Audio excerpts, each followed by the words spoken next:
Welcome to the program. Marty Shenkman, joined by my friends and colleagues, Jonathan Blotmacher and Robert S. or Bob Keebler. We're going to talk about what we keep talking about, but different. OBBBA, it's changed so much. And as the weeks have gone by, it's not that many since enactment of the One Big Beautiful Bill Act. We're thinking of new thoughts and new ideas and deepening some of the discussions about planning. So this program, we're going to dig deeper into the use and application of non-grantor trusts. Bob and I recently did a program just on that. We're going to talk in more depth on that. I don't mean to surprise anyone. Jonathan has a few opinions about some of what planning might be after OBBBA. Jonathan, you'll share opinions with us. You won't be shy. I'll try not to be, Marty. Okay. And we've talked with other colleagues about different things and wanted to bring up some of those issues as well. So we're going to talk about basis planning. We're going to talk about non-grantor trust planning. We're going to talk about a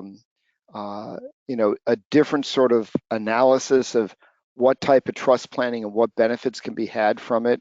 And so let's begin.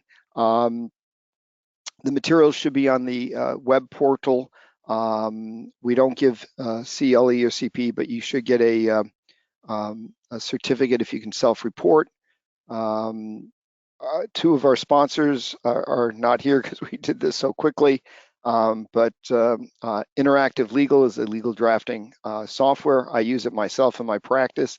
Lots of the creative tools that Jonathan has developed in terms of special or flexible beneficiaries, which make a world of sense, and maybe he'll talk a little about it at some point during this program, are all available through Interactive.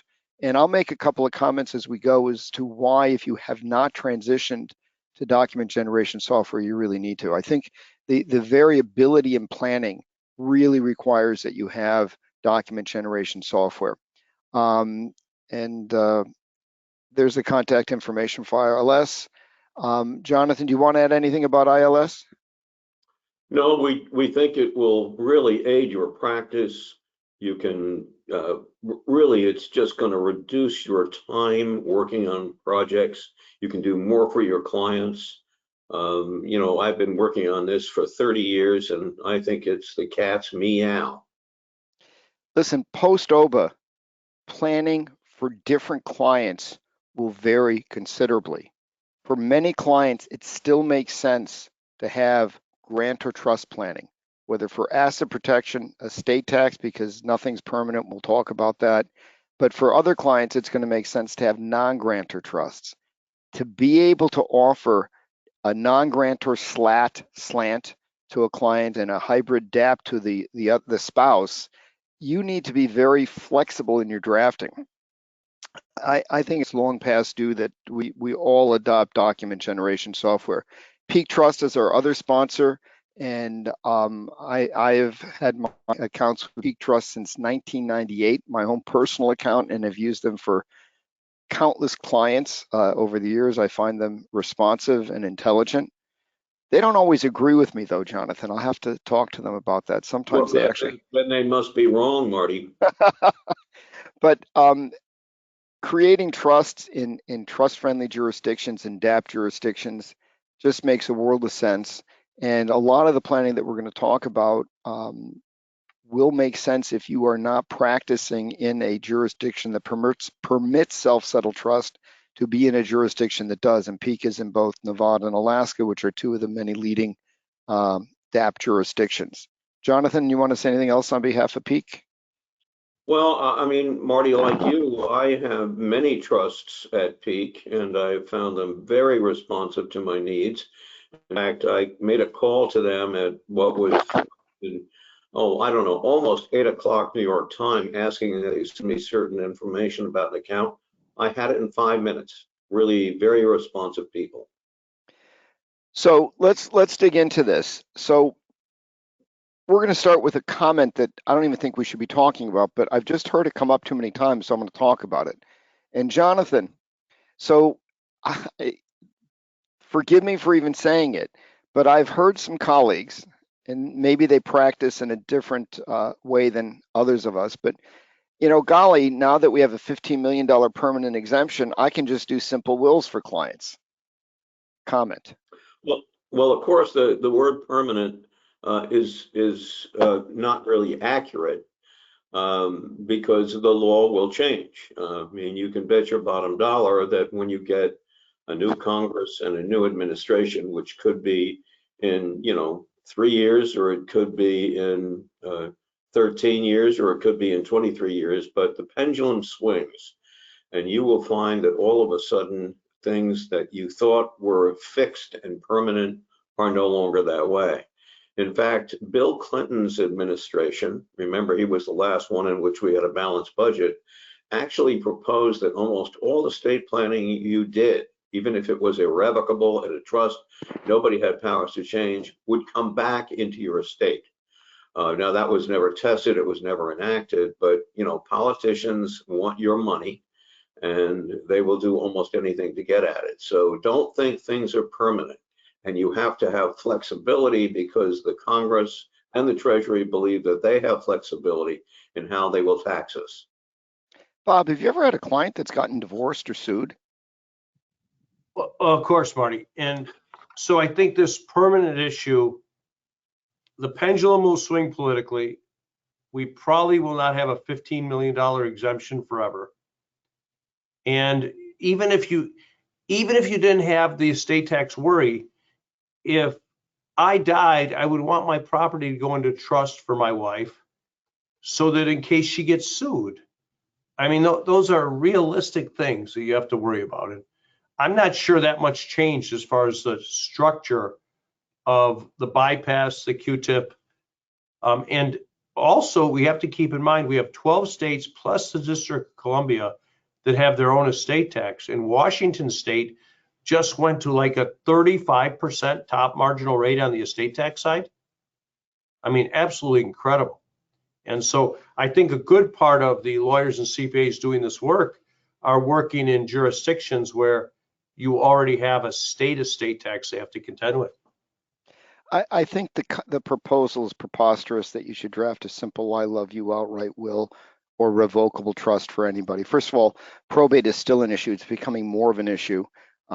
So most plans probably should have a revocable trust. The delays and time lags to get assets through probate, it used to be talked about as an issue for probate, which years ago didn't worry me, but it's the delays have gotten much worse in a lot of jurisdictions. So using a revocable trust makes a world of sense. Should that trust pay outright? Never, because regardless of what happens with the tax law, we still have, give or take a 50% divorce rate. It's 75% for second and later marriages. And we have an incredibly litigious society. At minimum, people should be including, I think practitioners should be including in most, if not all documents, at least an ability to disclaim into a credit shelter or Q-tip type trust, so you have some flexibility. Jonathan, with ILS, with any document generation software, if I'm doing a revocable trust, instead of an outright bequest, I want to put in a disclaimer so it can disclaim into a credit shelter trust. How much additional drafting time does that take with ILS? Not a minute, Marty. You can have it set it up. In fact, you can set up what you want your defaults or your alternative provisions to be. Let me mention one thing, Marty. Years ago, of course, I admit I am the most pro-trust lawyer in America, if not the entire world. And I used to lecture, and I would say to the members of the audience, how many of you have done a will or a trust in the past year where you had property going outright at various ages to children or grandchildren? And probably 90% of the hands would go up. After I got done explaining the dangers of that, I would ask again, how many are you going to do it are going to do that in the future? Not one hand went up. Using a trust is the most wonderful thing you can do for your family, for creditor protection, from preventing the beneficiaries from foolish dissipation of the wealth they've inherited. I know of no one who says, well, I've made this money, I've worked very hard, I've saved, I've been diligent, but it's okay for me to have some creditor come in of my wife, for the second husband of my wife, for the second spouse of my son to come in and take it all away. You just don't want that to happen. The only thing you can do, and it's tremendously strong throughout the United States, is to put it into an irrevocable trust. And as Jonathan said, he usually exaggerates, but he really didn't here. It doesn't take any extra time. With document generation software, having a more robust plan literally doesn't take any more time. It's, to me, a mistake not to do it, and I encourage you all to continue it. And I think where that message is going to be most important is probably not for our audience today, but for the practitioners that are doing simpler work, and they should be including it routinely. It just makes too much sense. So let's dispense with that obvious topic, but I think it was important to say. Let's change gears and talk about a topic, and I'll give some credit to Alan Gassman, who it kind of raised the issue, but let's just take a couple minutes and talk about existing insurance trusts. And I know you have some strong views on this, Jonathan, but let me just make a couple of statements. The reality is that very few trustees of insurance trusts realize the liability that they have. And countless seminars, conferences, lectures have stated that it's really critically important that the insurance be periodically reviewed and evaluated by an insurance consultant. And I think the numbers are kind of astonishing, and I may not get it right, but it's something like 50% of insurance policies are projected to lapse before the life expectancy of the insured. In other words, policies are not being monitored. They need to be. Now, given that we have, and I acknowledge everything Jonathan said and Bob said, and I agree that permanent exemption is not permanent. It's only permanent until it's changed. But if you are a trustee of an insurance trust that has a couple $1 million survivorship policy that was bought years ago when the exemption was $2 or $3 million to cover an estate tax, I think it really behooves you not only to have the insurance review to make sure that the policy is performing, the carrier is still stable, et cetera, but the fundamental purpose for which that insurance was purchased may no longer make sense. The exemption may be a huge multiple of what it was when the policy was purchased. Now the exemption is permanent, even though it may change, and you should think about that. I think you really need to evaluate and communicate with those involved, especially the beneficiaries, I would think, as to, do we continue this policy? If you keep pumping money for trust into a policy that doesn't serve the sole purpose for which it was purchased, I think you could face some exposure. And I think you could do those involved a good deed by evaluating options. You may choose to do nothing and say, hey, the policy is performing well, it's still a decent investment, and we don't think permanent means permanent. But I think protecting yourself by getting everyone on board with that is really important. Jonathan, I know you have a few comments. Well, I have many comments, Marty. First of all, I think that, I once got a letter from the president of one of America's largest insurance companies thanking me for being such a pro life insurance person, and I really am. But you've got to remember a couple of things. Let's say you have an insurance salesperson come in and says, well, Bob, your estate is $20 million. So you need at least $5 million of coverage, because of that 20, you're going to get a $15 million exemption. Of course, as Marty just said, that may go way down in the future. But he says, you need a $5 million policy. Well, let's assume that everything is steady state, and it won't be. But what does it mean if Bob lives for 10 years, even if he only has a modest growth in his wealth, either for inflation or because he's a very good and astute investor? It means that in 10 years, his estate isn't going to be 20 million, it's going to be 40 million. And that means instead of 5 million of insurance, assuming again, which is a false assumption that the exemption will remain at 15 million, it means he no longer needs 5 million of insurance. He needs 25 million of insurance to cover the taxes and the loss of wealth.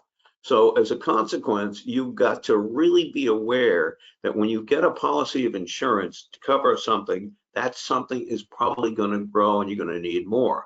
One of the problems is, as the insured ages, the cost of the insurance shoots through the roof. And one of the things that I've written about with one of my co-developers in our company called Pioneer Wealth Partners is to really have great flexibility and have the ability to withdraw the cash. In fact, if you're buying a policy and you say, well, I want the maximum I can get for this, and that's standard. I mean, when you buy something, you want the most for what you pay. You don't want that for insurance. You want something where you're not getting the biggest death benefit, but over time, you're going to have the cash value grow, because eventually, if you live long enough, and of course we will hope we will, you're going to want to get more out of the policy and not just rely on that death benefit, because the value of that death benefit covering your estate and the replacement of wealth is going to go down over time. Now, I'm a very pro advocate for life insurance, but a few years ago, I ran some numbers and I decided that if I lived for 10 years, I was much better off dropping the policy, taking out the cash value, making alternative investments in the stock market, and in 10 years, I would be about twice as far along for myself and for my family, and that's what I did. So if you've got a policy and you say, oh, well, and this is a second to die, let me say something about second to die policies. I think I was the first one in the country to talk about second to die policies. I did it for the $1 Million Roundtable back in 1981. When the marital deduction became unlimited and people in the industry were very down on it. So I said, well, how about if you have a policy that only pays off when the second spouse dies? And everybody thought that was just fantastic. Well, again, that really isn't the best thing you can do. And the reason is that, again, not only is it going to mean that you need more insurance because the value of the survivor's estate will grow, but the cost of the insurance is not going to be based upon two people dying, but once the first spouse dies, on one life. And the cost of the insurance will just shoot through the roof. And in fact, most so-called second to die policies have the premiums increase drastically when the first spouse dies, because the insurance company now only has to worry about one life ending rather than two lives ending. So I wrote an article about rethinking survivorship or second to die insurance, and it's really worthwhile thinking about. And if you want it, you can write to Marty and he'll be happy to send you a copy of that article. The bottom line, everyone, is it's a mistake if you're a trustee or a counsel or an advisor representing a trustee not to review the coverage and the planning of any insurance trust post-OBBBA. You may very reasonably say, you know what, if the policy is performing and the carrier is still solid, it's a reputable carrier with good ratings, we're not changing anything, we're staying the course despite the higher permanent, so-called permanent exemption. But I think it's very protective to do that and to offer options. Bob, I'm going to just go through a few options and see if you have any comments. So what was the primary purpose or various purposes for the policy being purchased? Maybe you can repurpose the policy and use it in a different way. A policy that may have been purchased thinking you're going to pay an estate tax may be a good income tax deferral source. It may just be a way to diversify the investments because almost all the other wealth is in a particular family business. If the policy is performing, evaluate whether you should keep it just in case the so-called permanent exemption gets reduced in the future, as Jonathan talked about. Can you convert the existing policy into a different policy? Maybe you convert it into a paid-up policy and just leave well enough alone. The policy might be able to be sold, and there could be a value. Can you swap or sell or buy the policy back to the insured and convert it to a policy with long-term care features? In many cases, we've taken these old ILITs and decanted or merged them into SLATs or other more robust current trusts, often having to make a late allocation of GST because they weren't GST exempt. Simplifies planning because now you have one trust instead of two. It avoids any funding because there's enough assets in the SLAT or other larger irrevocable trust, and makes planning simpler. Bob, any comments on insurance before we go on? Absolutely, Marty. I think one thing that we haven't talked about enough, and OBBBA changes it a little bit. Many of your clients will have these large IRAs, okay? And you have three choices. Let the IRA run its course and leave it as a testamentary disposition in the form of a traditional IRA, do a Roth conversion, or along the way, take money out each year and buy insurance, okay? And if you're in one of those 12 states I spoke about before, where there's a state estate tax, or if you're in Vermont, Massachusetts, Connecticut, Maryland, or Rhode Island, and a handful of other states, you're way better off to take money out of the policy along the way, pay your taxes, and then jettison that money into a life insurance trust that's outside of your estate. So many of my lawyer friends will tell me a good third of the people they see, the majority, the largest asset they have is their IRA. And we can do some real planning there. Now, Bob, why do you limit that to those states you mentioned? great question, Jonathan. This is where we get to the deep end of the pool. When I die, I get it, and I pay estate tax on my IRA. I get a 691C deduction. That's an income tax deduction for the estate tax paid. So if I died in Wisconsin, 40 cents goes to the federal government.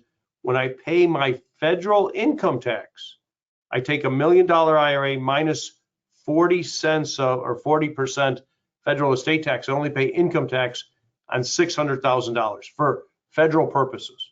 Okay. Now, if you're in Massachusetts and you die, you pay your federal estate tax, but you have to pay your Massachusetts income tax on 100%. They call it conforming. State law doesn't conform to federal law, Jonathan, and you do not receive a 691C deduction for state income tax purposes. We've been running numbers on this, and literally the wealth transfer can go up by over 35, 40% in those states.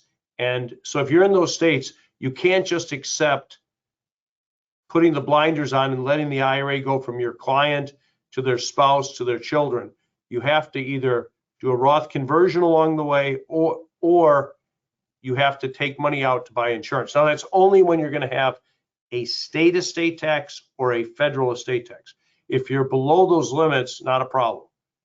But if you're above those limits, I think the lawyer has to change their approach a little bit. I don't think the lawyer has to do the math and figure out with precision what to do, but they have to refer that to other advisors that can really look at that and determine the math of the strategies. If I die at 80, 85, 90, 95, what is the best result for my family? And we can flow chart and line graph all that out, Jonathan. Well, Bob, you know, what you say is extremely important, because if you have large amounts of income in respect of a decedent, which you're going to have with a qualified plan or a traditional IRA, not a Roth IRA, you're going to face the possibility of double taxation. And you really need to think about what you're going to do. Keep in mind, Bob, and of course you tried to change this, right now today it appears that you cannot get rid of an IRA or a qualified plan. You can't even get rid of a Roth IRA before you die without having some consequences of that. And that makes it the most dangerous asset in your plan. You can't put it into a limited partnership. You can't try to discount its value. So you're stuck with this asset, which is pregnant with income in respect of a decedent, and the effective rate of taxation. Like if, let's say, the decedent lived in the state of Washington, which, Bob, as you indicated, now has an estate tax rate of 30% plus, plus you have, say, the inheritor, say the children live in New York or Massachusetts or Oregon or California, where you have high income tax, the effective rate of taxation on that IRA or qualified plan can approach 90%. Wow, what an erosion of your wealth. So Bob is absolutely correct. You need to think about taking the money out, paying some tax at some point, but overall you'll have more, because you really can't do much effective planning with an IRA or a qualified plan for purposes of avoiding estate tax or the double tax that will be due when the owner of the plan or IRA dies. So let's change gears completely and let's talk about basis planning. Now, for very wealthy people, they still have estate tax issues. Doesn't mean basis is not critically important. But with a $15 million exemption, the estimates are that only something like 0.2 or 0.25%, a quarter of a percent or less of families will pay an estate tax. So Bob, why don't you give us some background on how post-OBBBA at least as long as we have these high exemptions. Why the environment changes for basis planning, and we'll go through lots of different things that we can talk about with respect to basis planning, because that's a major new issue for lots of people and very important for practitioners. This is important planning for the whole range of clients, wherever they are on the wealth spectrum, even those with much more modest wealth. So I think where we are, if let's just stipulate that we're not going to have any estate tax, Marty, on my estate when I die. So then the question is, do I leave my property to my wife, hoping for a second step up in basis when my wife dies? Reasonable question. Now, if you're in a community property state, of course, there's a double step up at the first death, but then you still would want another step up when your spouse dies, a second step up. So you're juxtaposing the step up under 1014 versus asset protection concerns, divorce concerns, etc. Couple of things we can do. I could leave everything to my wife, that would be one thing, or I can leave everything in a bypass trust for my wife. Or a Q-tip, but let's go with the bypass trust. I go with the bypass trust, and Marty, when you draft that, you grant my wife a contingent general power appointment. And if she has extra exemption left, she'll be able to use that exemption to appoint my trust. And under section 2041 of the code, if she has a general power of appointment over property, it's included in her estate and she receives a step up in basis. Now, the alternative to that is I could leave everything in a Q-tip. When I die, when we do the estate tax return, we would make a Q-tip election, and then that's also included in my wife's estate. So what I would challenge everyone to do is to look at, how do I get a step up at basis at the second death without incurring an extra penny of tax, an extra penny of state or federal estate tax? Jonathan, thoughts? Well, of course, Bob, as you know, I'm a real fan of the Delaware tax trap. Jeff Pinnell and I wrote an article about this in the April 1988, geez, that's a long time ago, issue of the Journal of Taxation. There is a provision that went into the law in the 1950s, which basically says if you have a limited power of appointment, which will not cause the property to be in your estate, we will treat it as a general power of appointment, putting it in your estate. And of course, you would then get a tax-free, you'd get a step up in basis. If the person who holds that limited power exercises it to begin a new rule against perpetuities under local law. And there are many states where you can do that, but Arizona may be the most wonderful one, because there, if your trust is in Arizona, you can give a beneficiary a limited power of appointment, and the beneficiary can exercise it in a manner to cause it to be in his or her estate, triggering section 2041A3, which will cause it to be in their estate. But still, it will be completely asset protected, because it's not a general power of appointment. Or you could do it actually in Alaska, because under Alaska law, even if you have a general power of appointment, it is not subject to the claims of your creditors, except to the extent that you actually exercise it in your own favor. But as Bob points out, you want to start with things in trust. All of the flexibility we have, all of the opportunity for tax reduction and asset protection start with one thing, and that's a trust. You have to start with things in trust. I just can't imagine any reason why you would have anything pass outright. I used to prepare wills and irrevocable trusts where I would have, say, the tangible personal property and certain other things go outright to the spouse. I don't do that anymore. What I do is I have it all held in trust, understanding that if we need to get it outright, we can go ahead and have the trustee exercise the power to give it to the spouse. But that way, it's completely locked in the most protective thing in the United States, and that's a trust which someone else has created for your benefit. Let me belabor the idea for a second by asking you both some questions, because it's an intriguing idea that Bob mentioned that I think is different than how the vast majority of estate plans are structured. Most people, if they want a second step up on death, and if they agree with and understand your comments about the importance of trust, Jonathan, they're going to leave assets in a Q-tip trust for the surviving spouse. But a problem with the Q-tip trust is all the income must go at least annually to the surviving spouse. And many of our clients are in second, third, fourth marriages. And in those cases, we really would prefer, the client would prefer, to be able to sprinkle income, and I would hope they would name an independent trustee, between their current spouse and descendants from prior marriage or marriages. But if we use the credit shelter approach, the typical downside in traditional credit shelter family trust bypass trust planning is there's no basis step up death. And if I give this little of appointment that can be converted to a general, then we can get a step up on the death of the surviving spouse while nonetheless benefiting children from marriages. But it sounds like we need to be a little cautious in how I gave the spouse a general power of appointment over that trust, which means just, let's say, appointing to her creditors of her estate. Under some state laws, maybe under many state laws, that now could expose those assets to the reach of her creditors. So what you're suggesting, Jonathan, is that this credit shelter trust for a typical blended family, so I can get the second basis step up, could be in Arizona. Are there other states that would permit this power to be exercised to trigger the Delaware tax trap without it being a general power? To use the Well, limited yes, power? there are many states where you can do that, but the problem is it may become subject to claims of creditors because in all states, as far as I'm aware, other than Alaska, if you hold a general power of appointment, even if you don't exercise it, it's subject to the claims of your creditors. So you say, well, this is great. I'm going to put it in trust for my wife, and I'm going to give my wife a general power of appointment.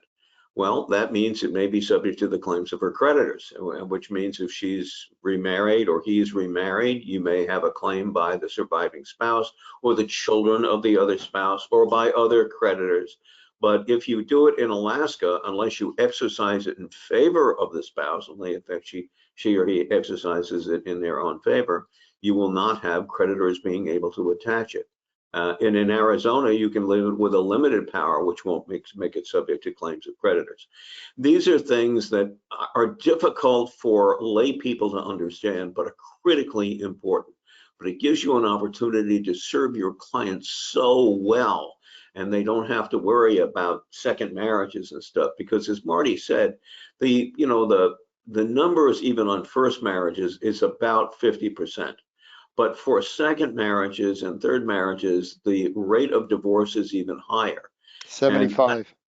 75, Marty says. But no matter what you do, you want to prevent claims to be made against that property. Having it in trust, not granting a general power, at least in a state like New York or California or Wisconsin, where it can be subject to the claims of the creditors of the power holder. You don't want that. You may remember there were things called palimony, where Bob, took up with a younger woman, and I know he'd like to do that. And even though he doesn't get married, he dies, and the girlfriend says, hey, we were in the equivalent of a marriage. I'm entitled to certain things. He and I had a partnership going, which gave me rights to his property, including property that's in trust for him. So you want to avoid that at all costs. And, you really need to talk to your estate planning attorney about that and go to a state where you can really protect it. Jonathan, let me belabor this another second because I want to make this actionable for practitioners. So client comes to me, typical planning, which is still good planning and lots of folks do it, and I think more should be doing it, is we're going to leave everything in a Q-tip trust because it's protective. We can allocate GST with a reverse Q-tip election in case that becomes necessary. Why not? And it provides some protection for the surviving spouse, and on second death, we get a basis step up.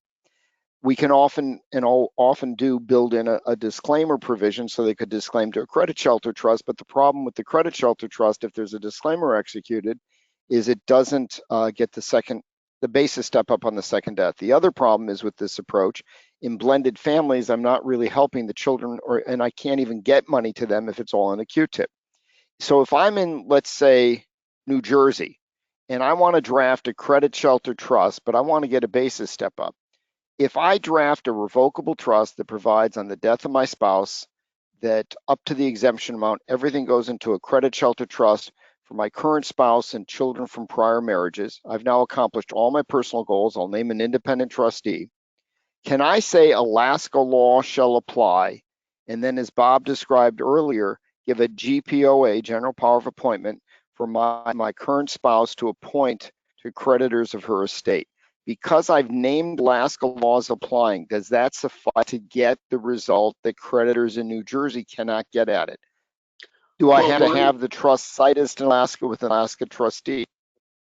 Marty, there's a very famous case out of the bankruptcy law called In Re Remington.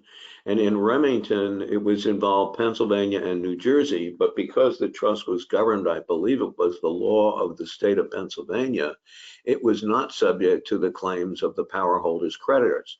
So you've got to do a little bit of shopping that way. But if you want it to be governed by Alaska law, you do two things. One, you name at least an administrative trustee in the state of Alaska and declare that the trust will be governed by the laws of the state of Alaska.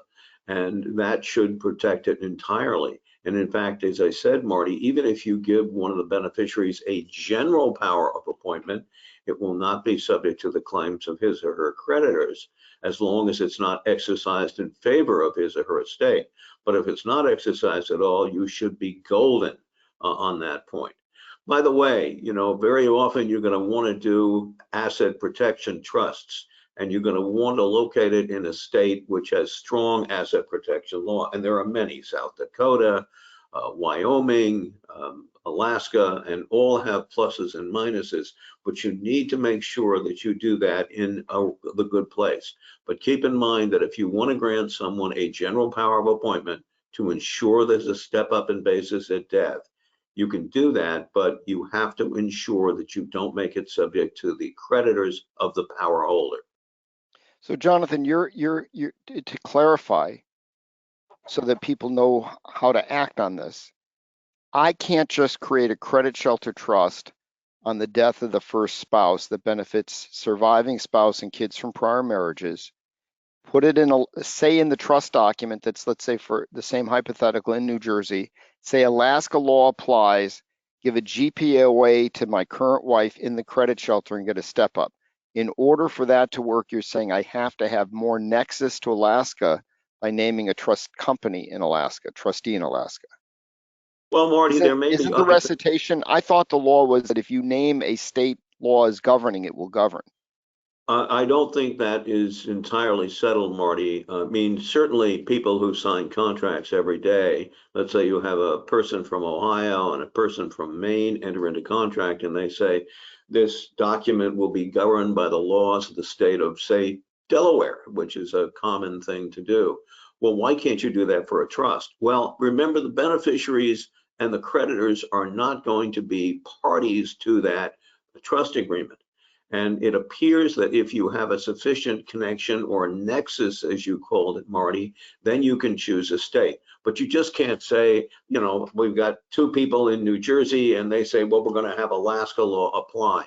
You need some strong nexus, for example, having a trustee there or having a lot of the property located there. But you really need to think that through. So we're going to talk about a lot of other aspects of basis planning post-OBBBA. Upstream planning, downstream planning, dealing with assets in existing trusts, and so on. So let's talk about some of the basics of basis planning. Jonathan, you want to go through some of the fundamental concepts, and then we'll talk about some more details. Hopefully, the discussion has gotten everyone excited about basis. Not that anyone should need to be excited about basis. Why we're excited about this, but give us the background on basis, and in particular 2023-2. I know you have some thoughts on. Yes, I do. I had a brilliant colleague at Milbank who now works at Greenberg Traurig with Diana Zadel, named Madeline Revelin. Madeline was exceptionally gifted. And she and I wrote an article about 10 years ago entitled Searching for Basis in Estate Planning, More Tax for Heirs. And we started, and even though the exemption, Marty, was much lower at that time, we said, hey, you shouldn't be focusing on avoiding estate tax so much. You need to be focused on getting a stepped up basis. And we talked about that. And one of the things, of course, is to give people either a Delaware tax trap power or a general power, or otherwise have it put in their estate. So under section 1014, you could go ahead and get that basis step up. Now, along the way, I came up with a notion of doing an installment sale to a grantor trust. The IRS had conceded in Revenue Ruling 84-13 that you could basically have transactions with a grantor trust and they would be ignored for federal tax purposes. So, I could, have assets that would be not in my estate for creditor purposes, but in my estate for stepped up basis purposes. And that made a lot of sense. And Madeline and I went through how that was done, including triggering the Delaware tax trap. I was kind of criticized for that, people saying that doesn't work. But Mitchell Gans and Hugh Jacobson and I wrote an article pointing out that it does work, that people were saying that if I make an installment sale to a grantor trust and that note is outstanding when I die, under Revenue Ruling 77-402, and you might want to write that down, you would have a state tax, income tax, when the grantor of the trust died, because it would no longer be his, it would be transferred over to someone else. And a very famous lawyer in the United States wrote an article criticizing me for the concept of an installment sale to a grantor trust. And then a couple of more lawyers in Chicago said the same thing. Blockmacher's idea just doesn't work. Well, Mitchell Gans and Hugh Jacobson and I wrote an article which appeared in the September 2002 issue of the Journal of Taxation, pointing out 7 reasons, including 3 Supreme Court cases, why you didn't have to worry about recognizing income when the grantor of that trust died. In fact, the courts say that the non-recognition of death is one of the strongest principles in American income tax law. But in any event, we wrote that. In fact, one of them, one of the authors of the 2 that were in Chicago actually called me and said, Jonathan, I apologize. You were right, we were wrong. There is no gain recognition on death. But Mitchell took it a step further. He said, but what about basis? What is basis going to be when you have assets in a grantor trust, which the IRS has told us in 84-13 that there would be no gain recognition? Would you get a stepped up basis? And we took the position in that article, and Mitchell led the way on that, that yes, you would get a tax-free step up in basis, even though the asset would not be includable in the grantor's estate. Well, everybody knows that in order to get a tax-free step up in basis, it has to be includable in the estate. But we said, no, that's not true. And finally, people, again, at the beginning just said, this is crazy. Blockmacher, Gans, and Jacobson are out of their minds saying you could get a stepped up basis without having a state tax inclusion. But along the way, the IRS issued a private letter ruling in 2012 saying, yes, you can get a tax-free step up in basis on an asset in a grantor trust, even if it's not includable in the grantor's gross estate when she dies. And then people began to write the IRS and say, well, I want a private letter ruling as well for my clients who've got assets in what is a grantor trust, even though it's not in the estate. So when the client dies, there will be this income tax-free step up in basis. And so the IRS finally came out with Revenue Ruling 2023-2. And in there, they said you can only get a stepped up basis if it's includable in the gross estate. Now, Mitchell and I, in September 2023, wrote an article in the Journal of Taxation again, pointing out some flaws in that revenue ruling and why you could get a tax-free step up in basis for assets in a grantor trust, even though those assets were not includable in the grantor's estate.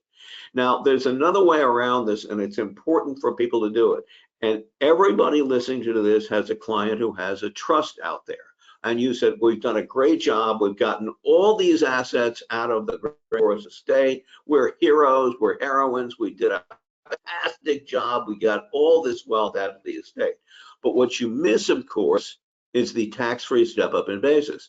And Marty perhaps will tell us a story about a firm in New Jersey which has been sued because even though they did a fabulous job of getting the assets out of the gross estate, after the patriarch of the family died, the family members came in and sued the lawyers, and I think the accountants as well, because they didn't get the stepped-up basis. And Marty, maybe you can tell us what the end of that story is when I'm done. But the bottom line is we took the position that you could get the stepped up basis without it. But here's what you're going to do, because a lot of people on this, 90%, 95, 98% are going to say, I don't buy it. I saw your arguments in your article with Mitchell in the September 2023 issue of the Journal of Taxation, but I just don't buy it, so I can't do it. But here's what you can do. What you do is you have the client, the grantor, buy the assets back from the trust. Now that is a non-recognition transaction. So you buy it back and you want to use borrowed cash or some other assets. Don't use a note. I won't get into the details. But now you own the assets back. Now they're going to have a very low basis and there will be a stepped up basis when they die. The assets which you've now transferred over to the trust to buy the assets back will not be in the estate. So you're not going to increase the estate tax at all, but now you're going to get a stepped up basis because the assets are back in the gross estate because they've been purchased. And that can happen the day before the client dies. So the client's on his or her deathbed. You either use other assets which have a high basis, or perhaps you borrow it from a bank or somewhere else. You use that asset to buy the assets back. Now the trust that's out of the estate has high basis assets, and the low basis assets, which are now owned by you because you purchased them back, will get a tax-free step up in basis at death. And that's something that you need to go to every one of your clients and say, I'm going to do you an enormous favor. We've gotten all these assets out of your estate, and now I can tell you how we can get a tax-free step up in basis at death. So Marty, that's one of the things that should be considered. Let me jump to slide 18 and make a few comments, and Bob, I'll tee you up for some more basis planning in a second. One of the things that I know is going to happen, we all know is going to happen, clients are going to resort to self-help, and I'm sure they'll do an AI search before they do this on their own without calling any of their advisors, and they're just going to bust old trusts. A client with a credit shelter trust is going to just yank assets out of it so they can get the basis step up. The problems with clients terminating trusts is, first of all, as I said in the top of slide 18, we've talked about it, the permanent exemption may be anything but permanent. We have no idea what's going to happen. And honestly, when I think back to all the decades of practice, and for the last X number of years, all the webinars I've done with Jonathan, every time there's a new law change proposed, it's a roller coaster. It changes all the time. It makes no sense to plan inflexibly as if we know what the law is. We only know what the law is today. So we always need to infuse flexibility. If people pull assets out of that typical bypass trust that doesn't have the mechanism that Bob talked about to get a basis step up, they're potentially ignoring lots of claims on it. Medicaid, lawsuits, incapacity, divorce. The incidents of elder abuse are epidemic.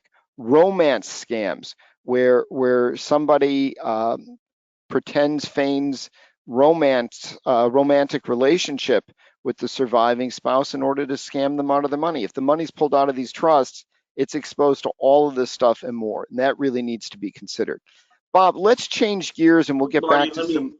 Yeah, sure. I think I may have said Revenue Ruling 84-13. It's 85-13.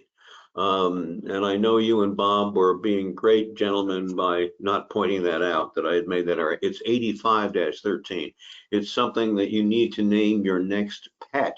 85-13. It is the most important ruling that estate planners have ever gotten from the IRS. Jonathan, I'm keeping track of all the citations of articles and references, and at the end of the program, we're going to test everybody on this program to make sure. And if they don't get at least a 75%, we're going to come after them. Bob, just looking at the slide on slide 19, I'd like you to take a big picture view and discussion. Things have changed. We have lots of different types of trust that we can create, but the dynamic has changed for many clients, and this will lead into our discussion in non-grantor trust. But this is complicated, And I'm not sure a lot of people have focused on how different it can be. Can you explain some of this and why it may be different and how practitioners can give a greater value add to their clients understanding this? Sure, Marty. When And we're you can talking, quote Steve Oceans if you want with his trifecta, whatever. um, when we talk about a completed gift versus an incomplete gift, I gift property in trust for my grandchildren. I retain absolutely no rights. It doesn't come back to me at all. That is typically a nice, clean, completed gift. I will have to fill out a gift tax return and inform the government of that gift. So if that was a $1 million gift, that's what I would do. Now, if And it's Bob, are you likely to be audited? Jonathan, I have audits going on right now, and the government does a very nice professional job of this, but the incidence of audits have gone down. Okay. So I think, but I would, every time we do something, we expect to be audited. But the reality is, if I file 100 gift tax returns, 1 or 2 will be audited. And Bob, if you make a cash gift, is that likely to be audited? Absolutely not. Why is that, Bob? Are you saying that the government is only in it for the money?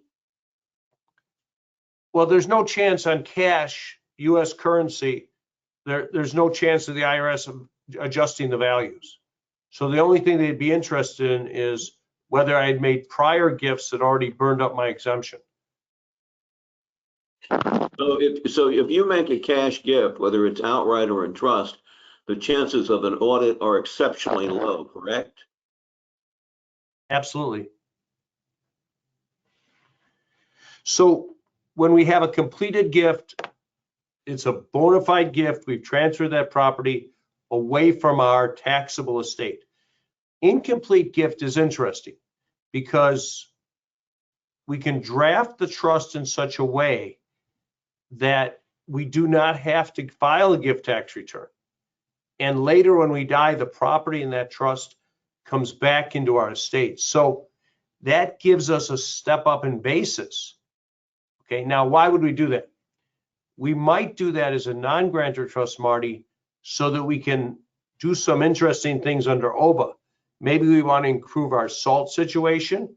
We want to shift our charitable away from section 170 over to section 642C. Bob, just so you know, we have detailed slides on all this we're going to come to after this introduction. Wonderful. We might want more 199 cap A, just like you laid out in bullet point 1. Now, be careful with New York and California. They're on top of this. They have already said we can't do NINGs. A completed gift, though, does accomplish those goals in New York and California. And the IRS is no longer issuing private letter rulings on the incomplete gift strategy. So when we're evaluating what type of planning we want to do for clients, we're going to go through in some detail the post-OBBBA income tax planning, because the income tax benefits of trust planning can be very different post-OBBBA than pre-OBBBA, and it can be a very powerful tool even for clients that have nowhere near an estate that level that's going to trigger an estate tax. So non-grantor trust planning can be important. Traditionally, I think it's fair to say that the significant majority of irrevocable trusts done for the last decade or longer have been grantor, because we could have the swap power to swap assets back into the estate. We can have a power to add a charitable beneficiary. We can have a power for the settler to get a loan without adequate security. There's a lot of advantages. And Marty, of course, the major advantage is that the grantor pays the income tax, which allows the assets in that trust to go tax-free. Tax-free compounding is usually the most powerful force in all of financial planning, and you get that with a grantor trust. Now, the IRS, at one time, I began to lecture about this back in the early 1980s. The IRS was very angry, and they issued a private letter ruling saying, oh no, if you have a grantor trust and the grantor is paying the income tax on the income which the trust is receiving, the grantor will be making a gift to the beneficiaries of that trust. I wrote a letter to the head guy at the IRS in this field and said, if a taxpayer took a position as ridiculous as the one you have, you'd either have her put in jail for tax fraud or you'd have her put into an insane asylum. A week later, they withdrew that private letter ruling, and 10 years later, in Revenue Ruling 2004-64, the IRS conceded that the grantor's payment of income tax, which is imputed to her under the grantor trust rules, even though she wasn't entitled to any of that income, would not be a gift. And Diana Zadel and I did a big study many years ago about using grantor trusts or not. We found the most powerful factor of all in planning was the use of a grantor trust because of the ability of the grantor to pay the income tax and allowing the assets in the trust to grow entirely income tax free. And that still is probably true for the wealthiest top tier segment of clients. But for a significant vast majority of clients, for the vast majority of clients that aren't going to pay an estate tax, OBBBA has changed the dynamic. And we're going to talk about a different perspective as to why a non-grantor trust may make sense. But just to summarize the sort of overview Bob gave, we can make grantor or non-grantor trusts. We can make completed gift trusts or incomplete gift trusts. The comments that Jonathan made have been exactly what has fueled and governed much of estate planning, most of estate planning for decades. It is now different for a swath of clients, and that's what we're going to talk about. That's what we're going to talk about. And by the way, one of the things that I think is very important, and I mentioned earlier I was going to plug document generation a couple of times in the program. When you start to cobble together a plan, you may in fact want to do for one spouse a grantor trust for all the reasons Jonathan just said, and also because as a grantor trust, the ability to add a beneficiary, including the settlor in a hybrid DAPT or to allocate income as a SPAT, you may want as a grantor trust. Whereas for the other spouse, perhaps you're going to do a non-grantor trust, a non-grantor spousal lifetime access trust, a SLAT, and you need to be adept at customizing all the different trust techniques you're using. If you have a database of forms, I don't know how a firm, even a firm with a large number of attorneys, can keep documents with that degree of flexibility current for all the changes in the law. That's where I think document generation is a very powerful tool. Very important for some practitioners, many practitioners. When you get out of the upper stratosphere of wealth levels and you're planning for people 10 million and under, the cost of customizing a document could be very high and an impediment to clients being comfortable proceeding with the planning. Document generation software like ILS, and there's others, can facilitate and enable you to very cost effectively create all these different types of planning tools and customize them for the specific client circumstance. Bob, before we go on, you got to give Steve Ocean's credit. He always comes up with clever titles. Tell everyone what the trifecta is, because it's a cute title and maybe it has something to do with the Las Vegas influence, but just tell everybody. Bob, you're muted. You're muted, Bob. Here's the concept. I can create a non-grantor trust, and the original thought was I would create a non-grantor trust to reduce mine and my wife's income on our 1040 to move it to a 1041 so we could recapture our SALT deduction, as our SALT went from 40 back to 10. We're going to go through that in detail. You don't have to get deep now. And then it became obvious that we could do other things. We could use a non-grantor trust to enhance our charitable deductions, a non-grantor trust to expand 199 Cap A, or a non-grantor trust to stack up our QSBS stock. Is that the trifecta? That's the trifecta. See, I've talked about that, but I couldn't come up with a clever term like Steve did. So we got to give him credit for the term. It's cute. Right, and if you get 4, that's when you have 3 of those advantages going. If you can get to the 4th advantage, then it becomes a super trifecta, Marty. Okay. All right. So we need to evaluate basis planning, and we're going to look at the income tax and basis planning and the interrelationship of it. Now, downstream planning is something that doesn't get talked about. We'll talk about upstream planning. Everyone knows that is. You give a GPOA, a constrained or confined GPOA to a, say, an elderly parent or other benefactor, aunt, et cetera, to get a basis step up. Bob, do you want to explain downstream planning? It's the good old gifting we used to do, because it just has a different environment with this high permanent exemption for now. Right. Let's jump beyond the kiddie tax. We have an adult who's 25 years old. She's out of college, and parents give her Apple stock they paid $1 for. She waits, say, 60 days, and then she sells it for $100, $200. That capital gain is going to be on her return, not on her parents' return. If there were dividends on that in the meantime, those dividends would be taxable to her, not to the parents. So let's say the parents are in a 37% rate and she's in a 12% rate on ordinary income, Marty. That's an arbitrage of 25 cents on the dollar. It's pretty big. It's pretty big. And I think with such a high exemption, people are going to want to do that more. Now, I can have my cake and eat it too. I can do a non-grantor, spousal lifetime access trust for my wife and my children. Bob, how do you make it a non-grantor trust? We're going to come to that, Jonathan. We're going to come to that. We're going to come to that. We got slides on that. I know you're excited. We're going to come to that. But if we do that, and it's a drafting method, it's very easy to do on iOS software. But the thing that comes down to is I could be making distributions every year to my daughter, picking up that 25% arbitrage. But my wife could still be in the background as a beneficiary of that trust. So I wouldn't give up that financial security for my wife, but yet we'd pick up, as long as things are good, that income shifting ability in the interim. So I think there's tremendous opportunity here.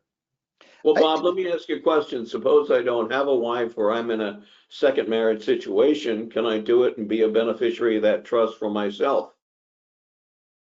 Well, Jonathan, you've written a lot on this, and I think we can do something like that in Alaska or Nevada, Wyoming, one of the domestic asset protection trust states. The IRS issued a ruling, I think in 2009, that actually works. So, but we have to do it where my creditors cannot get access to that trust. But the bottom line, if you're in an asset protection jurisdiction, by definition, your creditors can't get access to it, even though you are an eligible distributee from that trust. So again, if you don't have a spouse, or you do, but you don't want it for your spouse because you're in a subsequent marriage situation, you can create it for your kids and put yourself in there, as long as the distribution can be made to you only with the consent of an adverse party. That can be used to prevent it from being a grantor trust. Yes. Let me just summarize and move on. One of the concept we're trying to bring up is, we talked about basis planning. Everyone's familiar with upstream planning. We'll talk about it a little more, time permitting. But there's not much talk about downstream planning, and that should be kept in mind. Exactly as Bob said, for the vast majority of taxpayers with a $15 million exemption, they can gift assets to a child or other heir. Those assets can be sold and a substantial income tax savings realized at the child or other heir's lower tax bracket. And the child could then, because they don't care about their exemption because it's so high, gift the assets into a trust that benefits lots of different people. You just have to be mindful of the step transaction doctrine. But the point is, shifting wealth before sale can provide a very substantial income tax savings, and just keep that in mind. Jonathan, Mark, yeah.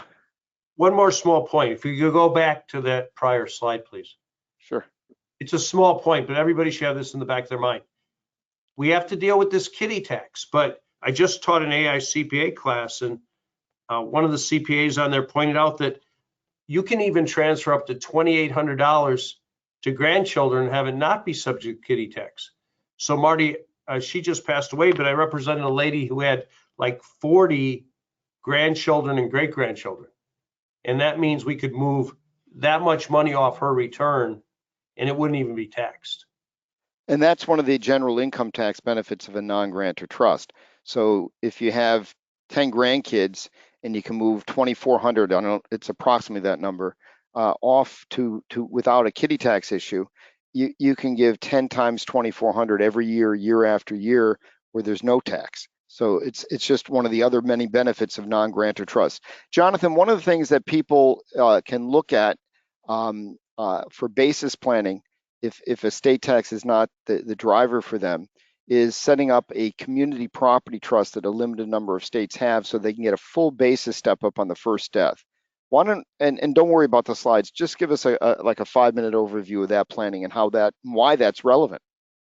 Well, beginning in 1948, the Internal Revenue Code was changed to say that the surviving spouse's half of community property, the part that the survivor didn't own, would get a tax-free step-up in basis, and there are some historic reasons for that. So if you're in one of the traditional community property states from Louisiana, Texas, Arizona, Nevada, Washington State, Idaho, you can get that automatically if the couple lives there. But Wisconsin, by its own statute, changed them from a non-community property jurisdiction for married couples to a community property jurisdiction, and the IRS ruled that even though they don't even call it community property, they call it marital property, it would constitute community property for federal tax purposes. And as a consequence, Bob and all his friends in it's the Badger State, right, Bob? Is that it?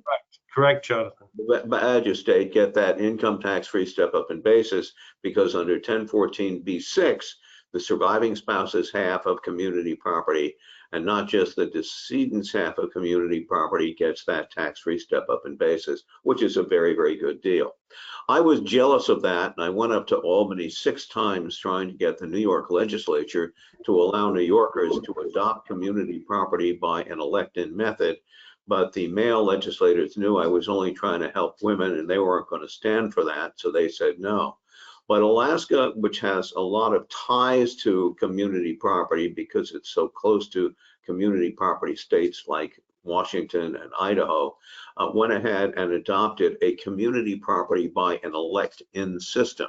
So if you have a client who lives in Alaska and you want community property, you can elect in. But even if you don't live in Alaska, you can create an Alaska community property trust and put assets in that and have the husband and wife declare it as community property under Alaska law. And then you should get the tax-free step-up in basis under Section 1014B6. Now, there are 4 or 5 other states that have adopted kind of a quasi type of community property. Florida is one, South Dakota is one.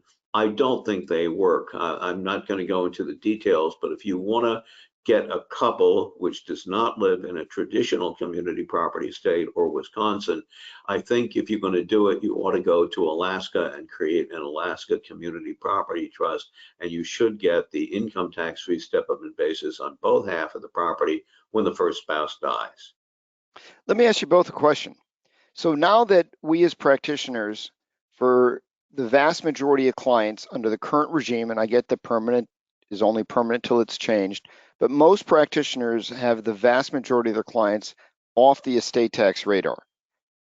You've now given an explanation of a technique that's been around for a number of years and based on law that's been around for a long time, where we can go to our clients and say, listen, I know you're not worried about the estate tax, but don't forget me, your beloved estate planner. We can set up a community property trust and get you a full basis step up on the first spouse's death and eliminate all of the capital gain, no matter who dies first.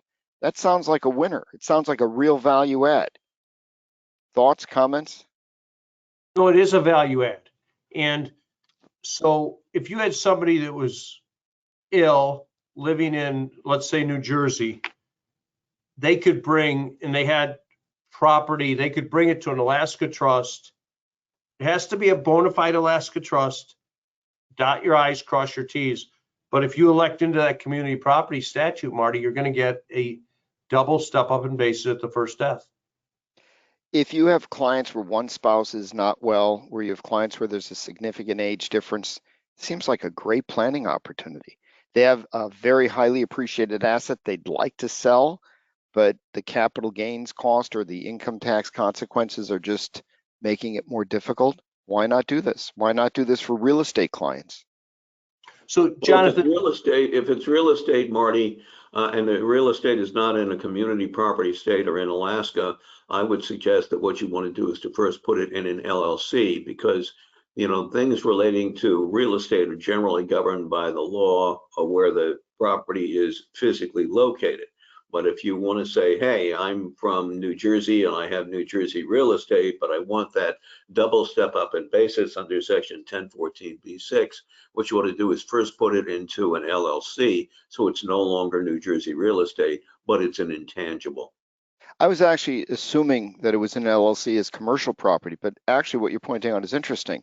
You can use the community property state for someone that has a house they bought in the Hamptons for 500 grand that's now worth $40 million, put it into an LLC and have it held by a community property trust and get the full basis step up on the first death, yes? That's correct. so can I ask a very practical question, Jonathan? I have an Illinois resident with Wisconsin farmland with virtually no basis, fair market value 15,000 an acre. If we leave things on their current course, there will not be a double step up in basis. But if we drop that into an Alaska community property trust, even though it's real property in another state, can we get a double step up in basis? I believe you can, Bob, and I've been through audits, and agents sometimes complain, but that's the law. Thank you. So when you're thinking of basis planning, we talked about swapping assets out of trust. We talked about upstream, downstream planning. When we talked now about a community property trust. Jonathan, I'm going to ask you to comment about another topic, but I want you to keep it like to 2 minutes or less, okay? There's a concept that some have talked about called a joint estate step-up trust. Sorry, I clicked the slides wrong, forgive me. Just explain conceptually what it is, how it uses a GPOA to try to get a basis step up and your concerns about it. So this is another technique that some have suggested for basis planning, and I know you have some worries about it. Just succinctly give your concerns and thoughts.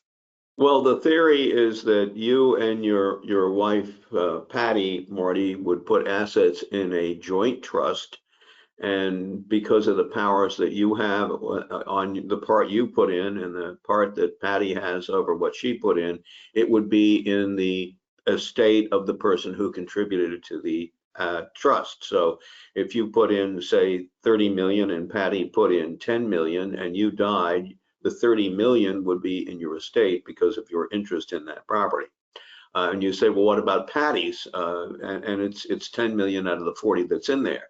But you will be given a general power of appointment over Patty's assets when she dies. So as a consequence, or when you die. So as a consequence, when you die.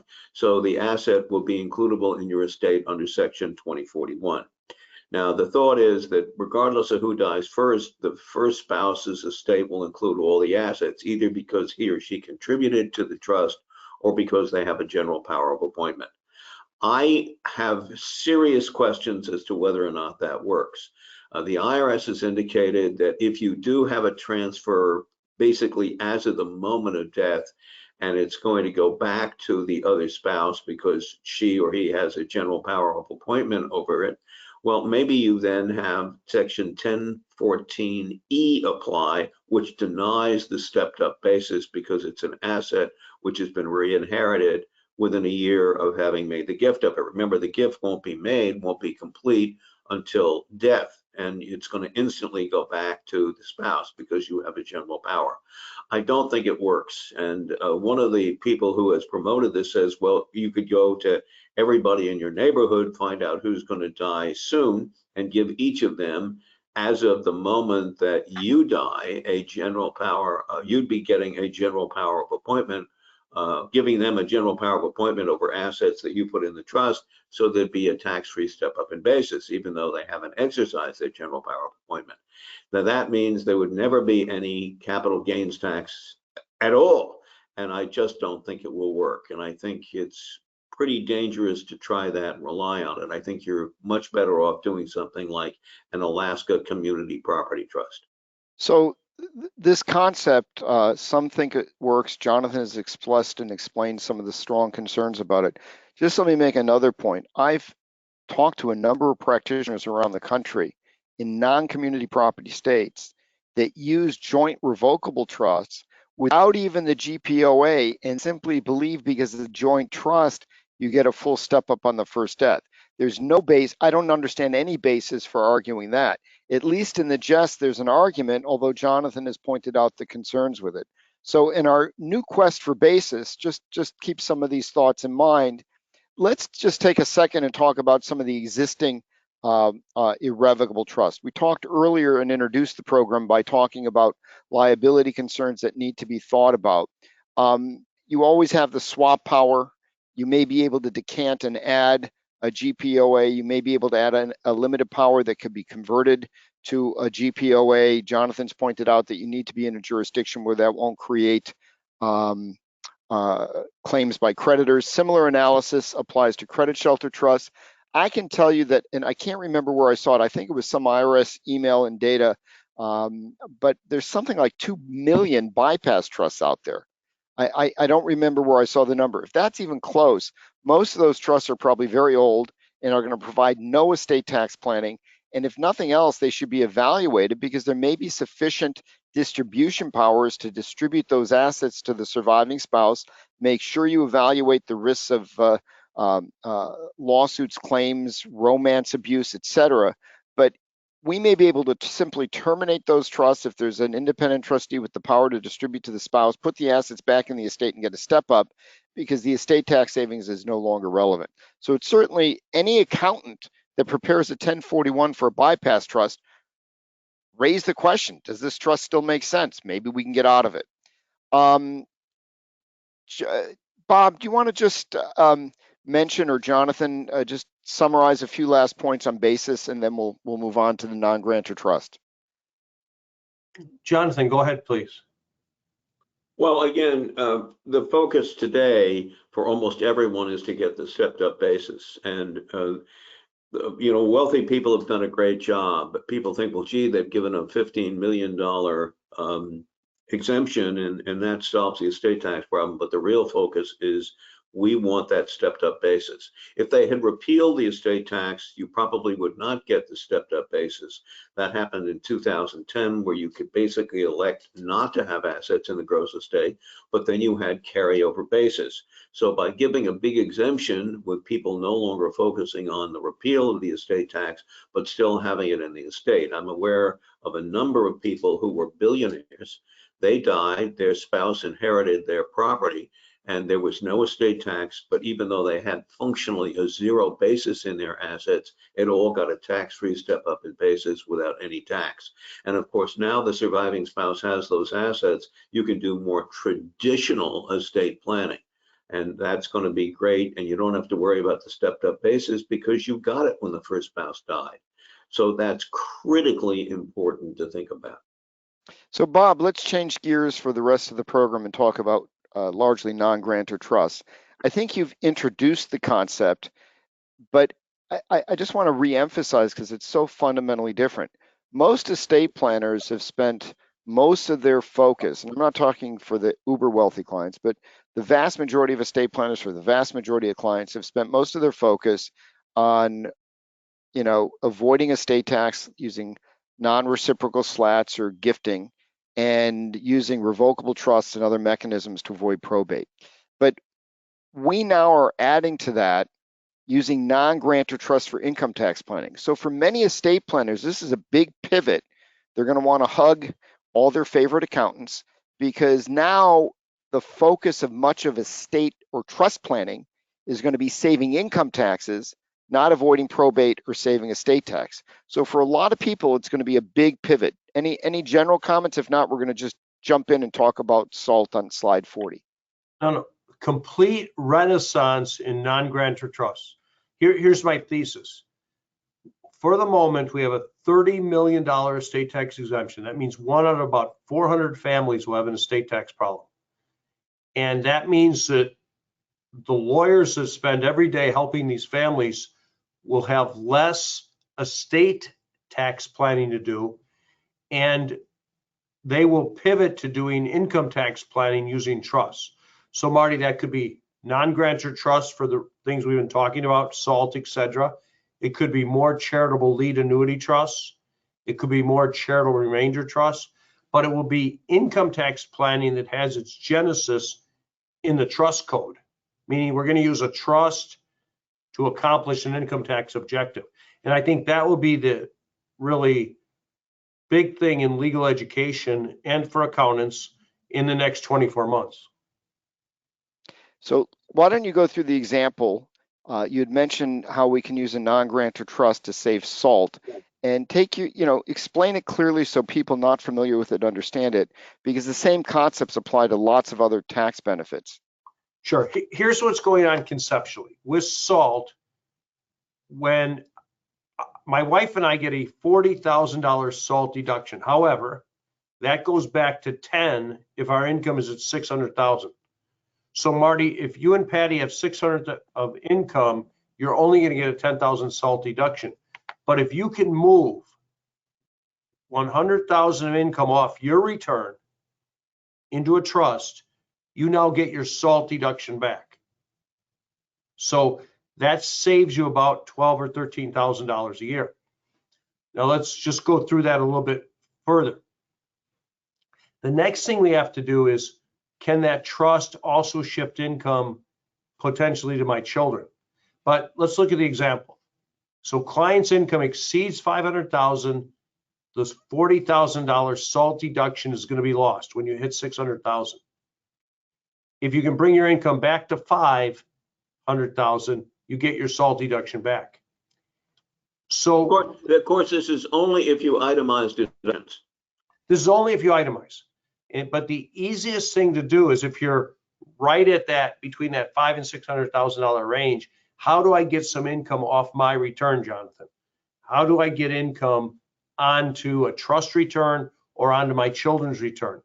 And because if you're in that 500 to 600,000 range, Marty, the effective federal tax rate is 45.5%. Well documented, nobody disputes that calculation. So this is a big thing. So what my lawyer could do would be to set up a non-grantor trust.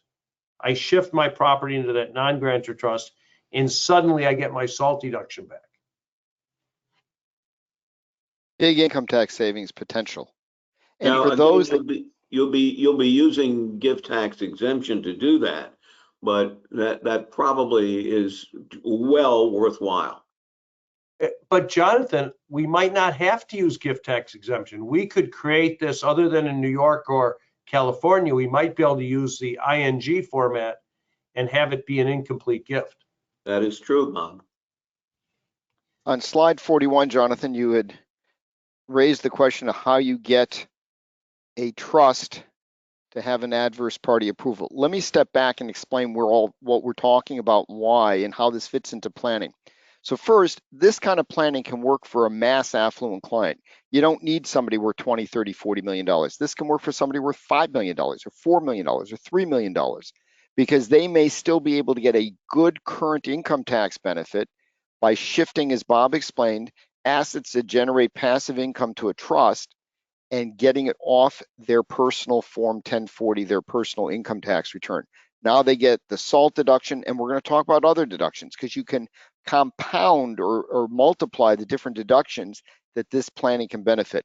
But for a client that's a mass affluent client, $2 to $10 million, for example, they're not going to likely be very comfortable, and let's assume a married couple to keep it simple, they're not going to be comfortable giving up any access to these investment assets they move off their balance sheet. And obviously it's not retirement assets, it's savings that are non-qualified. So a common type of trust tool to use, which everyone's familiar with, is a spousal lifetime access trust, or a SLAT. But a SLAT it serves the purpose that the spouse is a beneficiary, so the settlor spouse can benefit indirectly through the spouse as a beneficiary. But that won't accomplish the goal, because if my spouse is a beneficiary, it's automatically going to be characterized as a grantor trust. Income's taxed to me. I've not been able to accomplish what Bob said. But I can set up a spousal lifetime access non-grantor trust. Ed Morrow likes to call them SLATs. Jonathan and I had coined the term salty SLAT for the salt deduction. Whatever you want to call it, you can set up a non-grantor spousal lifetime access trust. The advantage of this concept for a mass affluent client is that they can save current income tax. Their spouse is a beneficiary, so they can continue to get access. So you got income tax savings and access. It's not the SLATs in the traditional typical application to save estate tax exemption, although it's in the completed gift format, it will do that too. Now, the one nuance, or one very important nuance, and there's many, in order for it to be a non-grantor trust and still get access, you can't have the swap power, you cannot have the power to loan to the settlor without adequate security. But if my spouse is going to get access, a distribution, it has to be approved by an adverse party. Who's an adverse party? One of our kids. Why? Because if the kid approves a distribution to my wife, the kid can have less than the trust they can, so it's adverse to them. So with the adverse approval, and I suggest you consider actually documenting that, not just having the provision in the trust, but if a distribution is going to be made, have a sign off by an adverse, document it in the trust records before distribution is actually made, so you can prove adherence to it. Now can give a client a current income tax savings, like on SALT, we're going to have Bob explain more of them, and still preserve access. And gee golly, if, Jonathan had mentioned many times about potential changes of the future of tax law, estate tax rules. Let's say in 5 or 10 years, all rule change in this trust no longer serves purpose. An independent trustee can distribute the spouse and really unravel the plan. You probably need not care exemption used, but you adapt. The point is it's flexible. So we can give a client current income tax savings, flexibility to access, flexibility to unravel the plan later. I mean, Marty, you're breaking up a little bit. I don't know whether it's your head. Bob, am I correct that Marty is breaking up? No, I can take this next slide and we'll give Marty Sure. a chance to try to fix that. So basically, we talk, SALT's easy to understand. QBI is a little harder to understand. And what happens with QBI is once my income's too high, I can lose my QBI deduction. So there is a phase out range under OBBBA. Now it used to be $100,000 phase out. Now it's gone to 150. But the interesting thing is, let's look at an example. So you have a dentist earning $200,000 a year, and she sets up 3 non-grantor trusts, 1 for each child. Can she gift the building into the trust and shift that income off her return? The answer is absolutely yes. She can gift the building. Now, she couldn't gift shares in her dental practice, probably, because that would probably be an assignment of income under Lucas versus Earl. But she certainly could gift away the real estate, gift away both the fruit and the tree. The practice then leases the use of the building for $50,000 a year. We get that income off her return, and we pick up a QBI deduction either at the child's level or at the trust level. So a lot of good things can happen. So I think we have to be conscious of how to use non-grantor trust to enhance the QBI deduction. Marty, let's go up to the next slide, please. By the way, this is also great asset protection planning. If you have any kind of physician or other professional that has a building in their practice, why on earth expose that valuable non-practice asset to the suits and claimants of the practice? So Marty, the same thing to a lesser extent could occur if somebody there's all these phase outs under OBBBA. One of those phase outs is tip income. So maybe if you had too much money, too much income, you wouldn't be able to exclude your tip income. Can you get your income down? If part of that was, basically interest or dividends, can you get that off your return? And so this could be a very common thing. I certainly know there's people in major cities that work at wonderful restaurants that earn quite a good income and their tips won't be taxable up to $25,000. Yeah, the point is that any OBBBA tax benefit that's subject to phase outs, a non-grantor trust may work. And the whole point is this works for clients that are far less high earners and far less wealthy than a lot of the traditional clients estate planners have served. But we can bring value to these people in terms of asset protection planning and income tax planning, even if the estate tax is irrelevant. Absolutely true. And then the other thing, Marty, is we can also do the same thing with QSBS, the qualified small business stock. That's big. And that's big. So people have come to see me. Let's say that somebody comes to see me tomorrow. They're about to sell their C corporation for $50 million. They could exclude 10. 40 would be taxed. But if they transferred $28 million, theirs and their wife's exemption, to trusts for their children, 3 separate trusts, they could exclude that entire 28 plus the 10. Now, if they go further and they use a NING, they could even transfer more property. Bob, what about someone who doesn't have a C Corp but has an S Corp or a partnership? Well, if they have an S Corp, they won't qualify for QSBS absent further planning and 5 years after that point. But what you can do is I can still get some of that income off my return. If you had somebody selling their business for $1 million, Jonathan, they could potentially spread that out across their children and reduce that rate. So maybe instead of being at a 23.8% rate, they could drop that rate down to 15%. Bob, a lot of estate planning attorneys are really not familiar with the income taxation of non-grantor trusts. We don't have a lot of time, but and I'll advance the slides as you tell me, or you can just ignore them and talk about it. But can you just give a quick overview so estate planning attorneys that are not versed in non-grantor trust income taxation just understand some of the basics? Because that's important for all the stuff that we've just talked about. So when you have let me juxtapose this with a couple things. When you have a C Corp, all the income is taxed inside the C Corp. And when you have a partnership or S Corporation, all the income is taxed on the return of the owners. When you have a trust, the income is taxable to the trust, but if you sprinkle that income out to the beneficiaries pick that up on their return. So it's a quasi flow-through entity. So if a trust earned $100 and it paid out $70 to the beneficiaries would pay tax on $70 and the trust would pay tax on $30. So you can shift the income from the trust to the beneficiaries. And that's the strategy. And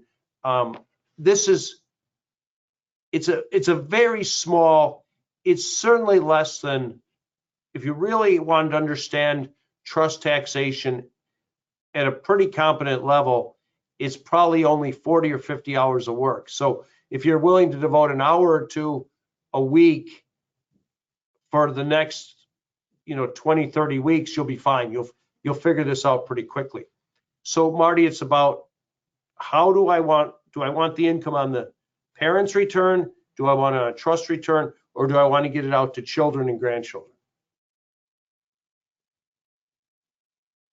So the mechanism is all through subchapter J of the code, section 661 through 663 give us this concept of D&I, distributable net income, and non-grantor trust can deduct distributions to beneficiaries through the D&I mechanism. And then the beneficiaries have to pick that up on their personal return. Now, part of the reason we do this is because the trusts are in a compressed tax rate, 37%. So if my children and grandchildren are all in the 12 or 15% rate, but the trust is at 37, no doubt we want to move the income off the trust return to children and grandchildren. Now, the dynamics of this, when you have a bypass trust, are interesting because if I distribute it back to my wife, Marty, I'm just going to throw it into her taxable estate. But if I distribute it to my children or grandchildren, I'm pushing it further downstream. So that's kind of what's going on here. But the difference now is the spouse, the surviving spouse, may not be subject to an estate tax. The key point is people often dismiss trusts as really inefficient from an income tax perspective.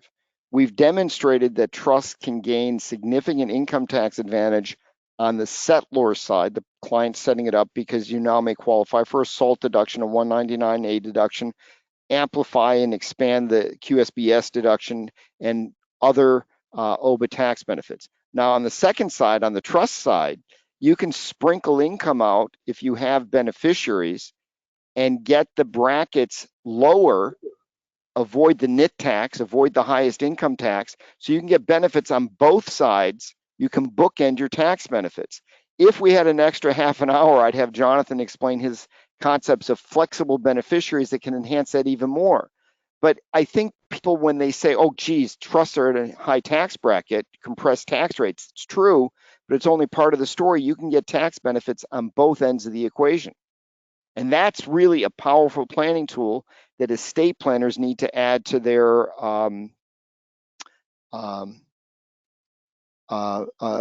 repertoire, their toolkit. Bob, just explain quickly on 48 state income tax planning with trusts. I know you've kind of mentioned very quickly California and New York, but in general, what we can do with non-grantor trusts. Sure. Say someone lives in California or New York, okay? We'll just take those two. They move property in a completed gift to a Alaska or Nevada trust. That income is outside of the taxing jurisdiction of New York or California, provided it's not source income to that state. Let me give you an example, Marty. I move a $5 million portfolio that earns interest and dividends, all publicly traded securities. The state of New York and the state of California have lost their ability to tax that income. However, if I moved California real estate into a Nevada or Alaska trust, I've accomplished almost nothing because that's called source income. So if it's from real property, it's going to be harder to get out of your state. Now, what you do with real property is you set up debt. If you had a building that was paid for, maybe you leverage that up and then you invest in other property and you move that other property along with the debt. And you bring out source income, you reduce your California source income. But basically, a trust could also loan to beneficiaries. We can make unequal distributions. This is especially powerful when parents live the senior generation lives in a high tax state and children in a different state, because now I can get income to those children where they'll pay no state income tax. Jonathan, I know we're running out of time, but it's a clever idea. Can you just very quickly explain this concept of giving a 678 power to someone to pull out the state side of state source income? We did an article for Lissy some years ago on a peppercorn of income. And the concern is that somebody that has a portfolio, they may have a partnership interest that has a dollar of state source income. How do we address that? What's that? Well, New York and California basically take the position that if you have a trust, which is a non-grantor trust, the trust is still going to be subject, if it's been created by a New Yorker or a Californian, to full California or New York income tax if you even have a dollar of source income from that state. So a New Yorker creates a trust, it's not a grantor trust. They puts in, or she puts in, assets, and there's a dollar of income that's imputed to that trust, which is New York source income. Well, that means that New York takes the position that all the income in the trust is now subject to tax. For $1, all of it's taxed. All of it, and not just the $100 or $1 of New York source income, but the 500,000 or $1 million of income. New York now claims, California would do the same if it's California source income of a trust created by a Californian, is subject to complete income taxation in that state. So to avoid that, what you do is you give a beneficiary right in the trust the right to withdraw all of the source income. If you created a New York trust, you give the beneficiary, who's not a New Yorker, but you could even do it if he or she is a New Yorker, the right to withdraw all of the New York source income. That means that that income is now going to be attributed under Section 678 directly to that beneficiary who has the right to take out that source income. It will no longer be income of the trust, and the trust will no longer be subject on all of its income to New York income tax. Very good thing to do.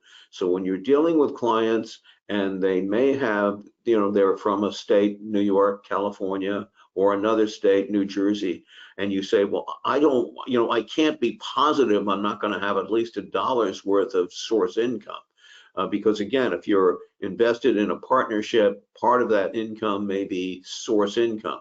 So you want to put that in all of your documents, that to the extent that there's any source income attributable to a state that would impose an income tax, you're giving the beneficiary the right to withdraw all that income.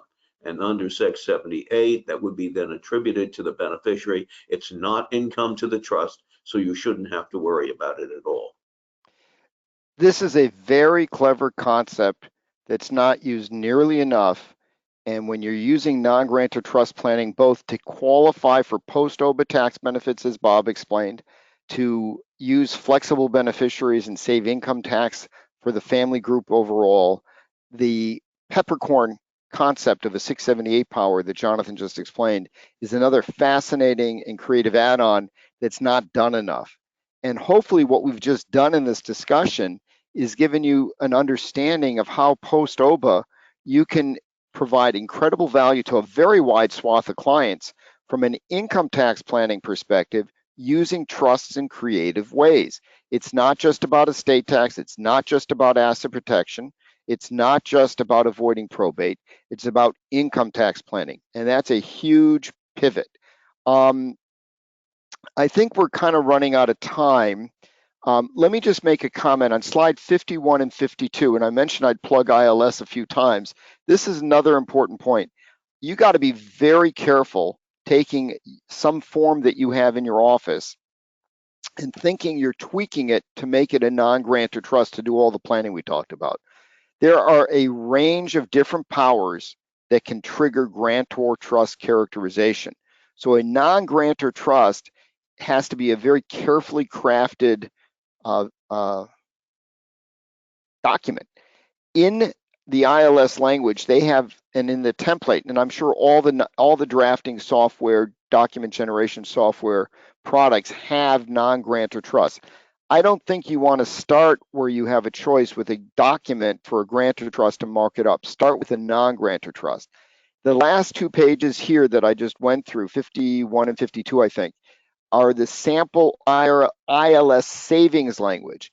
In simplistic terms, it says, hey, if I accidentally somehow inadvertently put in a grantor trust power in the trust that could include, but is not limited to all these things I just listed here, they don't apply. You may also want to have savings language in your non-grantor trust to make sure you actually achieve that goal. And by the way, and we're not going to get into it today, it's another interesting topic that we should probably do a whole program on. If you want to convert a grantor trust to a non-grantor trust, you have to address all of these powers and probably want to include savings language. We have, but we're going to skip it because we've done it in other programs, a number of slides on charitable planning. The one piece that I wanted to focus on, but we're gonna skip it because we've kind of done it, is that when you want to get a charitable contribution deduction, for many people it may pay to move it off of your personal Form 1040. You put X dollars into a trust that of assets that generate income that you want to go to charity. So the client can get the 31.5 if they're married, filing joint, standard deduction. They can move 300 grand off to a non-grantor trust. If they get 5%, that's 15 grand. The 15 grand can go to charity. The trust can offset it almost dollar for dollar. I'm going to let Jonathan very briefly explain the 237th issue. But the idea is that for lots of clients, a large swath of clients that may not be at the wealth level where they want a sophisticated, non-reciprocal SLAT plan to save estate tax, they can benefit by shifting as just exactly as Bob explained for SALT and 199A and QSBS. They can shift income, passive income off their personal return to a trust, let the trust make the donation. The trust gets an almost dollar for dollar offset. So they've now, in effect, removed income from their personal return, giving the same level of charitable contributions and saved significant income tax year after year. That can be structured as the spousal lifetime access non-grantor trust, so they still have access. Independent trustee can later distribute assets to spouse to unravel the plan. In a charitable trust application, and you can use the same trust for charity and SALT and other benefits all in one, and put in the peppercorn concept too if you're trying to save state income tax. In the charitable context, you got to be sure that they're cognizant, the trustee, of 642C. They can't ACAT an appreciated stock to the charity. They have to realize income and donate the realized income. And also you need to include the charity in the governing instrument to meet the governing instrument requirement. Jonathan, just briefly explain the 237th haircut and what that may mean. Well, this is a complicated matter, and we could spend at least an hour, if not more, on it. Basically, what has happened under the new act, which will take effect at the beginning of this coming year, you basically have almost all of your itemized deductions cut back by the difference between the tax rate at the top rate and the rate below it. So what they did is they say, we're going to take away the benefit of an itemized deductions by 2/37. And that will mean that you don't get the full benefit of your charitable deduction or your other deductions that you otherwise would get. And for an estate or trust, which is supposed to have an unlimited deduction for its gross income paid pursuant to the terms of the governing instrument to charity, that will no longer be the case. So right at the beginning, you're going to go ahead with an estate or a trust. Once you're over about 16,000 of income, that 2/37 kicks in, and it will mean that you don't get the full deduction for the amount you've given to charity. It's very important. And if you have a trust or an estate where it's going to be a non-grantor trust and you were counting on everything going to charity, it will not be, you will wind up paying income tax. So, you have a wealthy guy like Bob Keebler who's going to leave his $500 million estate to a charitable foundation, and he says, well, once I die, there'll be no income tax paid. Well, pay income tax, because once you're above, for a trust, about 16,000 of income, that 2/37 cutback, it's about 5.5% of your itemized deductions for charitable or other itemized deduction will be taken away. So even if you have an estate where it's going 100% to charity, 100%, you're still going to have to pay income tax on it. And that's really something that I'm not sure was well thought out. And some believe it was a mistake in drafting, and it doesn't really mean that. And you can still get the benefit of the full deduction without that 2/37 cutback. About 5.5% would be disallowed. Jonathan has not told you about something very exciting. If you can't sleep at night because you're so focused on what Jonathan just explained, we have a separate webinar just on charitable planning post-OBBBA where we spend, I think, 60 minutes or 90 minutes talking just about the charitable planning that I covered in like 3 minutes. And we have a whole 60-minute program on 68E and the 2/37 cutback. So if you can't sleep at night because Jonathan's gotten you so excited with his explanation, quick explanation of 2/37 cutback, we have at least 2 hours, if not more, of programs just on that. You can get them on the Peak and ILS website. And the Shenkman education site is a new site I'm launching where I'm putting all my educational materials. That should be up shortly. So there's hours of more material on that if you just can't sleep at night thinking about it. Let's just wrap up because I think we've covered a lot. Bob, why don't you give a wrap up, and if Jonathan or I have anything to add, we will. I think we start with existing trusts that have already been funded, and the lawyer and accountant should probably have a quick call on each of these trusts, and just the accountant should probably get the lawyers the last couple of years of tax returns, walk them through it, and then just see what ideas come out of that collaboration. And then basically for new planning, look at people that are going to have a problem with SALT or QBI or QSBS. Can we do anything with a non-grantor trust to make that better? Then we have to have an emphasis, Marty, on charitable giving. And I just met with somebody who always runs into the limitation on charitable giving. And I said to him, has anybody ever explained to you a charitable lead annuity trust? He said, no. I sent him some things out of my book to read. And sure enough, now he wants to do a charitable lead annuity trust. And he has enough basis in those securities that when we sell those securities, we should be able to overcome this 237th limitation. And now the one thing on 237th though is, this is complicated, but Marty, we have to be even more cautious not to use shark fin CLATs if we're seeking an income tax advantage, because you'll always end up with not enough income distributed in the first year and a ton of income distributed in the last year where you won't have enough charitable distributions. So, enough income. So I think there's just so much opportunity, and I would really encourage both the accountants and the estate and trust lawyers to just wrap your mind around these possibilities, because you're going to help a lot of people. You know, we're living in an environment where more and more clients are just asking AI, what do I do? There's just no way that today, I'm not saying tomorrow, but today, that AI can really address the array of different things that we've talked about. Clients are, even some wealthy clients are trying to get stuff done inexpensively, whether it's online or by pressuring an attorney for a flat, cheap, fixed fee.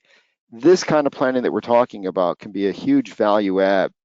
And as AI and document generation software lessen the value of some of the traditional documents that may have been provided, there's a huge amount of planning that we can provide that can provide a value add. And it's not just for the clients subject to estate tax. We've demonstrated, I think, very clearly how you can get down to clients with much more modest income and wealth and provide valuable services.